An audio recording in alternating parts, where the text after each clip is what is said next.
파이널 K와 L과 관련된 문제를 확인하도록 하겠습니다. 일단 비문화 전환사 단락을 나눠서 보신다는 개념 잊지 마시고요. 보시는 첫 단락 노동 공급의 임금 탄력성은 노동 공급량의 변화율을 임금의 변화율로 나눈 것이다. 보통 이 값이 0에서 1 사이일 때는 비탄력적이라고 하고 1보다 크면 탄력적이라고 한다. 탄력성이 무한대인 상태는 완전 탄력적이라고 한다. 노동 공급의 임금 탄력성을 기준으로 볼 때 산업화 초기에는 임금 변화에 영향을 거의 받지 않고 노동 공급이 무한대로 늘어날 수 있는 무제한적 노동 공급의 단계에 놓여 있었다. 이러한 상황에서 비인간적 근로 조건의 노동자를 방치해 둠으로써 발생하는 노동력의 손실을 막고 그 재생산을 목표로 제시한 것이 애덤 스미스의 노동 시장론이다라고 이야기해 주죠. 자, 여기까지는 뭐야? 핵심이 노동 시장론이 되는 겁니다.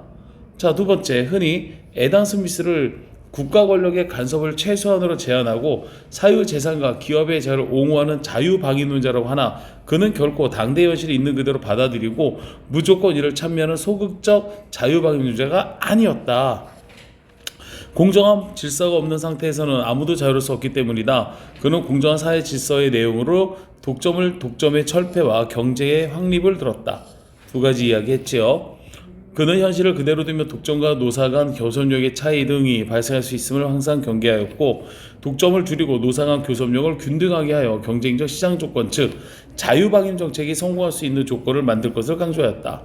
애덤 스미스는 이러한 조건의 성립을 전제로 능동적이고 적극적인 자유방임을 주장하였다.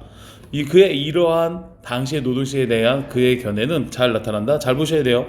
자, 이분은 보시면 알겠지만 소극적인 자유방임주의가 아니라 적극적인 자유방임이었다는 걸 기억해 주셔야 됩니다.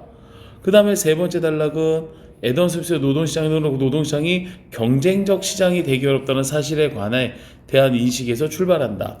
그는 국부론에서 본래 시장은 수용자도 하나 공급자도 하나의 쌍방 독점적 시장이 되기 쉬운 경향이 있음을 언급하고 노동시장에서 노사 간 교섭상 지위에는 구조적으로 비대등성이 있음을 지적한다. 노동시장이 경쟁시장이 되기 위해서는 노사의 교섭상 지위가 대등해야 된다 이야기하죠. 그런데 실제로는 사용자의 단결이 노동자의 단결보다 쉽기 때문에 교섭상 지위의 비대등성이 커져 노동시장이 경쟁적 시장이 되지 못한다. 그리고 경쟁시장이 정상적으로 기능하지 않기 때문에 노동조건이 열악해지는 것이다. 교섭상 지위의 비대등성이 존재하는 경우 이것을 극복하기 위한 노동자의 단결은 노동시장의 경쟁성을 높이는 역할을 한다. 결국 애덤 스미스의 관점에서 볼 때 산업화 초기 단계에서는 노동자의 단결을 위한 노동조합의 역할이 경쟁 촉진적인 면이 있었다 이야기해 주고요.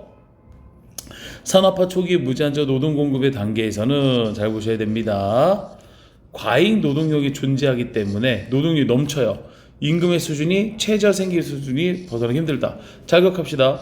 공급이 많으면요 수요는 어떻게 되는 거야? 가격은 다운되는 거예요. 그쵸? 지금 이 부분 이야기할 수 있으셔야 됩니다. 너도 나도 노동을 한다니까 가격이 점점 낮아질 수밖에 없던 상황을 이야기해 주는 거야. 이 시기에는 노동자의 생존권을 보장하고 양질의 노동을 확보하기 위해서 노동법이 필요했다.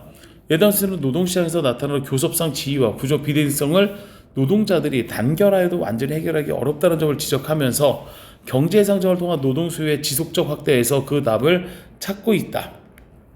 산업화의 진전에 따라 국민경제가 대량 생산, 대량 유통, 대량 소비의 단계로 들어가면 노동력의 확보를 목적으로 한 노동법의 시대는 끝나게 되고 노동시장에도 변화를 나타나게 된다. 산업생산에 비해 노동공급이 제한적이기 때문에 노동시장의 여건이 사용자에게만 유리하게 작용하지는 않게 되는 것이다. 노동자들 사이에 구직경쟁 못지않게 사용자들 간의 구인경쟁이 나타남으로써 즉 무제한적 노동공급의 단계에서 벗어나 제한적 노동 단계로 넘어가면서 노사 간의 교섭력이 대등해지기 시작했다 얘기하는 거죠. 특히 경기 상승 시에는 오히려 노동자의 교섭력이 우위를 가지게 되었다 이야기해 주면 되겠습니다.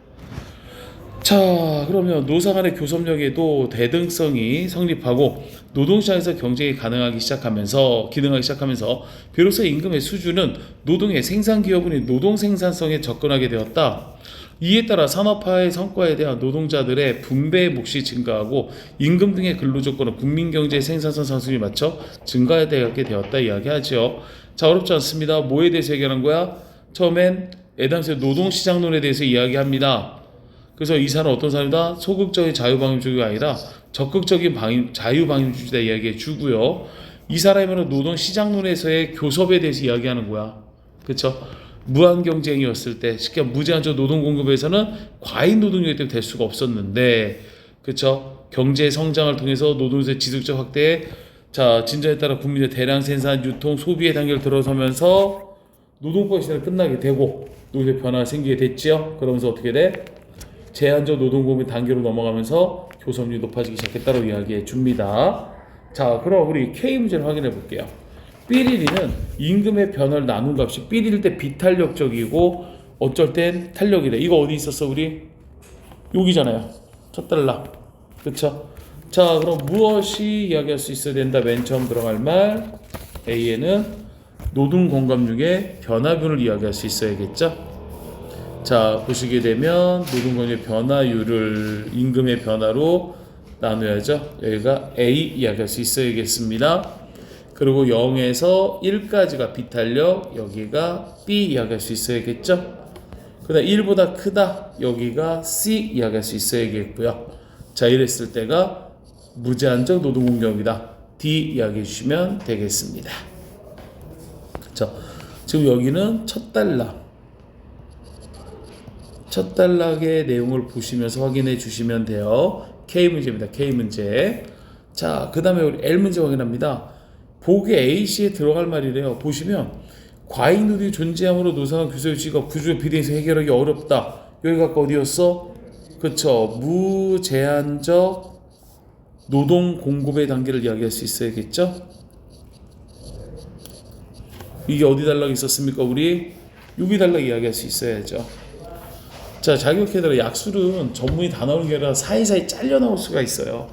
지금도 다늦게로 자르면 문맥이 안 맞으니까 다 집어넣긴 했는데 요 단락만 봐도 풀이가 가능합니다. 답을 어디서 찾았어 우리? 노동 수요의 지속적 확대에 대해서 이야기할 수 있어야겠죠. 여기 보세요. 자, 거기 보시면 변화될 때 노동자 제한적이기 때문에 여권 사용자 유력에 적용하지 않게 된 것이다. 그 인간의 구인 경쟁이 나타남으로써 즉 무제도 관계에서 벗어나 제한적 노동 관계로 넘어갔다고 이야기해 줍니다. 이렇게 여기 나와 있죠. 노동 수요의 지속적 확대. 그래서 제시가 된 거고요. 결과적으로 무엇을 이행된다? 제한적 노동 공급의 단계가 될 수 있어야겠지요. 오케이. 이렇게 진행이 되면서 들어갈 수 있어야 됩니다. 자, 빈칸치기지만 본문 한 단락에서 뽑아내서 찾는 연습 반드시 필요합니다. 오케이, 여기까지.